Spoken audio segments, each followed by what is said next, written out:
नमस्कार. अध्यक्ष न्यूजमध्ये आपलं स्वागत आहे. गेवराई तालुक्यात किरकोळ वाद-विवाद वगळता चोख पोलीस बंदोबस्तात शांततेत मतदान पार पडले.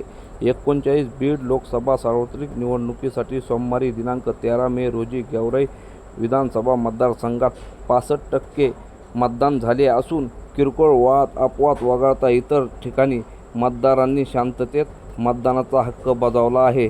सकाळपासून मतदारांनी रांगेत उभे राहून मतदान केले. मतदारांनी उत्स्फूर्ती दाखवली असून मतदारांची टक्केवारी वाढण्याचा अंदाज व्यक्त केला जात आहे. मतदानाचा वाढलेला टक्का कोणाला धक्का याविषयी दोन्ही गटाकडून आकडेमोडी केली जात आहे. दरम्यान जबरदस्त निवडणूक यंत्रणा आणि चोख पोलीस बंदोबस्तात मतदान केंद्रावर मतदानाची प्रक्रिया निर्विघ्न पार पाडण्यास निवडणूक अधिकाऱ्यांना यश आले आहे.